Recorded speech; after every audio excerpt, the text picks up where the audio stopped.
बिस्मिल्लाहिर्रहमानिर्रहीम। फरमान मुस्तफ़ा सल्लल्लाहु तआला अलैहि वसल्लम, जो मुझ पर एक बार दुरूद शरीफ पढ़ेगा अल्लाह पाक उस पर 10 रहमतें भेजते हैं।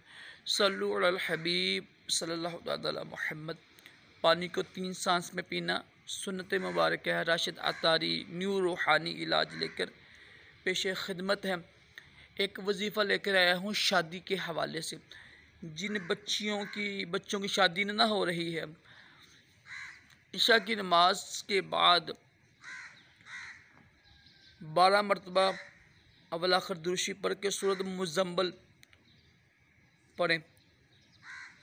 26 दिन ये अमल कीजिएगा, इंशाअल्लाह बहुत जल्दी रिश्ते आना शुरू हो जाएंगे। दोबारा सुन लें, जिनकी शादी नहीं हो रही, बच्चियों की इशा की नमाज के बाद या फजर की नमाज के बाद पढ़ लें।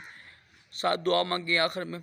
अव्वल आखिर दुरूद शरीफ पढ़ कर 12 मरतबा सूरत मुज़म्मिल पढ़नी है।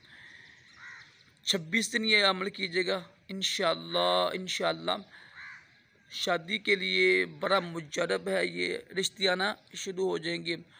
सल्लु अलल हबीब सल्लल्लाहु अलैहि मुहम्मद सल्लल्लाहु अलैहि वसल्लम।